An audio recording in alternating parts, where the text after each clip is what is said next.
नमस्कार। रमा भक्ति चैनल में आपका स्वागत है। आज मैं आपको मंगलवार व्रत की कथा सुनाने जा रही हूँ, लेकिन इस सबसे पहले आप मेरे रमा भक्ति चैनल को लाइक करें, सब्सक्राइब करें और शेयर करें। तो आइए शुरू करते हैं मंगलवार व्रत की कथा। एक ब्राह्मण दंपति के कोई संतान न थी, जिस कारण पति पत्नी दोनों दुखी थे।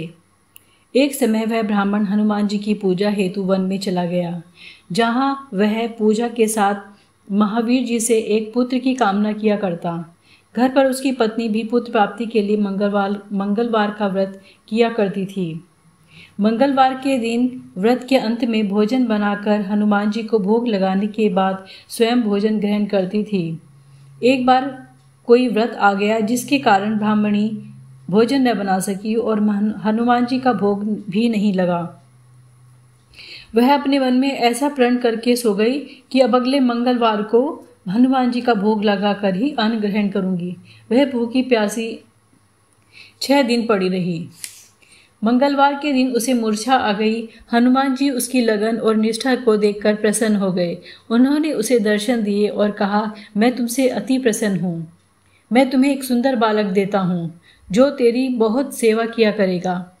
हनुमान जी मंगल को बाल रूप में उसको दर्शन देकर अंतर्ध्यान हो गए। सुंदर बालक पाकर ब्राह्मणी अति प्रसन्न हुई। ब्राह्मणी ने अपने बालक का नाम मंगल रखा। कुछ समय पश्चात ब्राह्मण वन से लौटकर आया। एक प्रसन्नचित्त सुंदर बालक को घर में खेलता देखकर ब्राह्मणी ने अपनी पत्नी से पूछा, यह बालक कौन है? पत्नी ने कहा, मंगलवार के व्रत से प्रसन्न हो हनुमान जी ने दर्शन देकर मुझे यह बालक दिया है।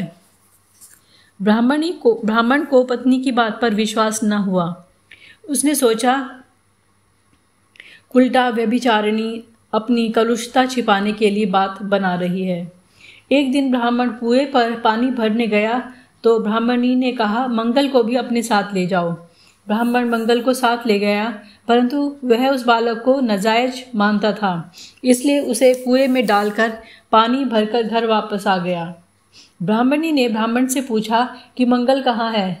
तभी मंगल मुस्कुराता हुआ घर वापस आ गया। उसे वापस आया देख ब्राह्मण आश्चर्यचकित हुआ। रात्रि में उस ब्राह्मण से हनुमान जी ने स्वप्न में कहा, यह बालक मैंने दिया है, तुम पत्नी को उल्टा क्यों कहते हो? ब्राह्मण यह सत्य जानकर हर्षित हुआ। इसके बाद वह ब्राह्मण दंपति मंगल का व्रत रख अपना जीवन आनंद पूर्वक व्यतीत करने लगे। जो मनुष्य मंगलवार व्रत कथा को पढ़ता या सुनता है और नियम से व्रत रखता है, हनुमान जी की कृपा से सब कष्ट दूर होकर उसे सर्व सुख प्राप्त होते हैं। इस प्रकार मंगलवार की यह कथा समाप्त होती है और कमेंट में जय हनुमान जी ज़रूर लिखिएगा। धन्यवाद।